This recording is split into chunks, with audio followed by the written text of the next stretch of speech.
Après 7 longues années d'attente, la saison 7 de Gumball est enfin sortie. Du moins, 20 des 40 épisodes ont déjà été diffusés. Mais sais-tu quel est le meilleur et le pire épisode de cette première moitié de saison?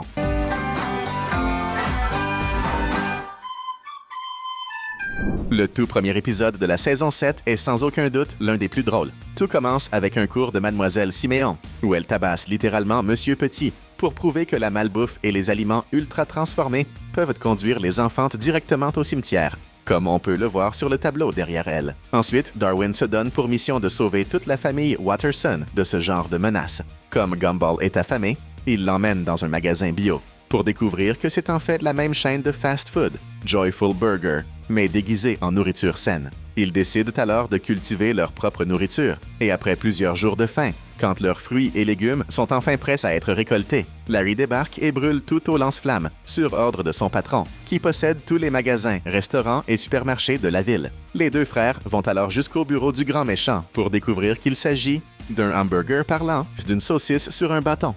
Il leur explique que les gens sont stupides et font tout ce que la publicité leur dit, même si cela les pousse à manger des choses mauvaises pour leur santé. Et c'est comme ça qu'il devient de plus en plus riche. Gumball est d'accord avec lui, mais lui et Darwin ont tellement faim qu'ils décident finalement de le manger, ce burger milliardaire. L'épisode se termine avec les deux le fixant comme des zombies faméliques. On peut facilement deviner ce qui s'est passé ensuite.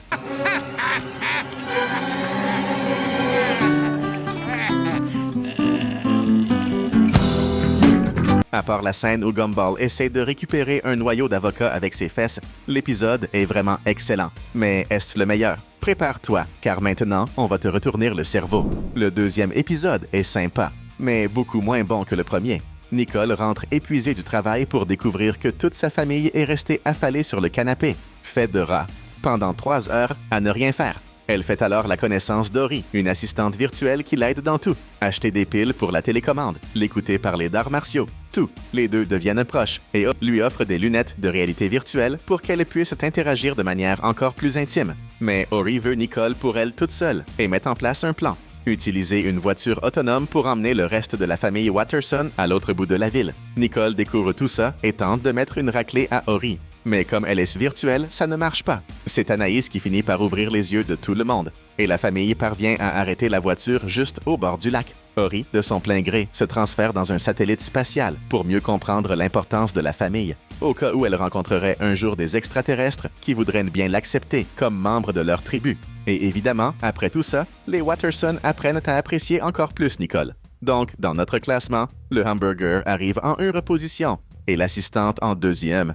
Le 3e épisode de cette nouvelle saison se concentre sur la relation fraternelle entre Gumball et Darwin. Disons qu'elle a dépassé les limites du raisonnable. Pour tenter de régler la situation, la famille décide d'offrir à Darwin sa propre chambre, le sous-sol. Face à ça, Gumball devient complètement obsédé à l'idée de garder le contact avec Darwin par téléphone. Mais son frère, lui, apprécie d'avoir son propre espace. Le héros de la série va même jusqu'à construire un hôtel avec les anciennes écailles de Darwin. Gumball commence alors à interagir avec le seul avatar encore actif d'un vieux jeu auquel lui et Darwin jouaient autrefois, jusqu'à ce qu'il découvre qu'il s'agit d'un homme d'âge moyen, solitaire, nommé Leonard Daniels, qui promet à Gumball de lui apprendre à reconquérir l'amitié de Darwin. En arrivant sur place, il découvre que Darwin s'était éloigné parce qu'il préparait un espace dans sa chambre pour que Gumball puisse y dormir quand il le souhaitait, ce qui calme la crise obsessionnelle et compulsive du chat bleu. Tout cela finit par une explosion causée par les deux frères à cause d'une fuite de gaz provenant d'un tuyau que Richard avait laissé dans la nouvelle chambre de Darwin.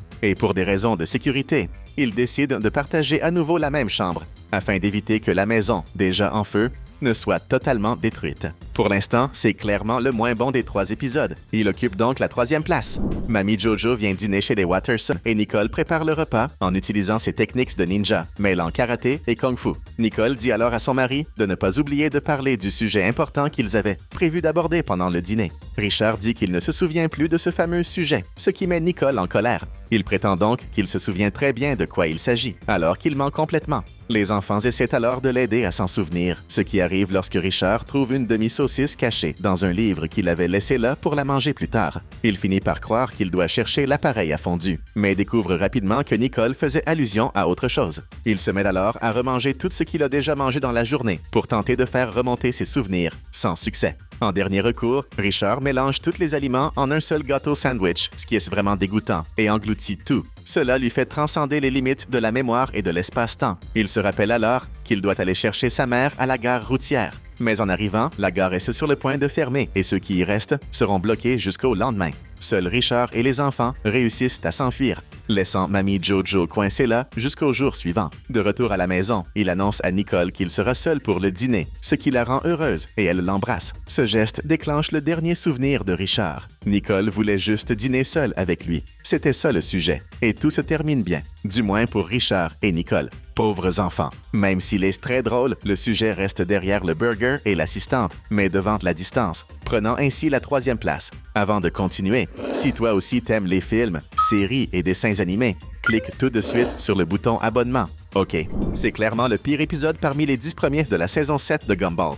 Le chat bleu est outré parce que Mademoiselle Simeon refuse de le laisser lire son poème sur ses fesses lors du récital du soir, et il proteste auprès du principal Brown. Ce dernier est terrifié par le thème du poème. Le problème, c'est que le principal Brown a du mal à accepter ses propres fesses, ce qui mène les deux à finir en prison après une série d'événements très bizarres. Au final, c'est le principal Brown lui-même qui lit le poème de Gumball sur scène dans un style hip-hop. Et ainsi se termine l'épisode, qui prend assurément la 5e place. Pour l'instant. Nicole découvre que Daisyland va fermer car ses fondateurs sont corrompus et elle doit utiliser les billets qu'elle avait achetés il y a 2 ans avant la fermeture définitive du parc. Mais la route jusqu'au parc devient un véritable cauchemar à cause des modifications que Richard a faites à la voiture sans prévenir Nicole. Pendant ce temps, Gumball envoie accidentellement un message terrible à Penny, qu'il tente de modifier. Mais il découvre qu'elle peut quand même voir la version précédente du message, ce qui le plonge littéralement dans un océan de honte indescriptible. Nicole interrompt le trajet vers Daisyland pour aller chez Penny et lui dire que le message avait été envoyé par erreur, ce qui sauve la relation entre les deux. Ensuite, ils reprennent la bonne route, passent par un barrage de police, qu'ils fuient jusqu'à tomber dans un égout rempli de petites souris mignonnes, mais terriblement effrayantes. Et oui, ça n'a aucun sens, c'est Gumball. Ils finissent par arriver à 7 minutes de la fermeture du parc, qui est littéralement en train de brûler à cause d'un dysfonctionnement des attractions, raison même de la fermeture. En plus, Anaïs s'est tellement amusée qu'elle ne veut même plus y retourner, ce qui rend tout le monde contente. C'était clairement un bon épisode, et on va le placer à la 2e place, juste après le hamburger. À cause de coupes budgétaires à l'école, Monsieur Petit devient le nouveau professeur de sciences de la classe de Gumball. Mais il dévie du sujet et commence à faire un cours sur l'horoscope et l'alignement mystique des planètes. Et selon la pierre magique du hippie, non seulement Gumball et Penny ne sont pas faits l'un pour l'autre, mais ils vont carrément rompre avant la fin de la journée. Étrangement, les autres couples prédits par la pierre commencent à se former, comme Sarah et Hot Dog, Masami et Alan, et bien d'autres. Au milieu de tout ça, Tobias essaie de voler Penny à Gumball, puisqu'il serait soi-disant prédestiné à être avec elle. Gumball tente un immense geste romantique pour Penny, ce qu'elle déteste, au point de se transformer en monstre effrayant et de lui demander une pause. Le chat bleu se rend dans la salle de Monsieur Petit et casse accidentellement le cristal, créant une version transcendante du professeur Hippie. Les deux entrent en conflit dans un plan interdimensionnel, qui s'avère être des hallucinations causées par le cristal. Celui-ci est en réalité fait d'une matière extrêmement dangereuse qui a affecté une partie du cerveau de tous les élèves, les faisant croire qu'ils étaient amoureux, alors qu'en réalité, ils étaient empoisonnés et ont dû être détoxifiés. Gumball et Penny se réconcilient, mais devront passer 3 mois séparés, car le héros de la série passera ce temps à vomir de la bave verte jusqu'à être totalement décontaminé. Et Tobias disparaît tout simplement, littéralement, après avoir demandé une dernière fois à Penny de sortir avec lui. N'abandonne jamais. Parmi les 7 premiers épisodes, c'était clairement le meilleur de tous, surpassant même le hamburger. Notre classement devient donc, en 1e place, l'astrologique. En 2e, le hamburger, suivi de près par le trafic en 3e. En 4e position, l'assistante, suivie par le sujet en 5e. En 6e, la distance. Et enfin, le pire de tous, de loin, les fesses. Sérieusement, les dessins animés doivent arrêter de faire autant de blagues sur les fesses. Ce n'est même pas drôle. C'est tout pour aujourd'hui. On publiera bientôt le classement d'autres épisodes. Selon quand tu regardes cette vidéo, la suite est peut-être déjà en ligne. La partie 2 est sûrement en train d'apparaître à l'écran maintenant. Clique dessus et amuse-toi bien. Merci.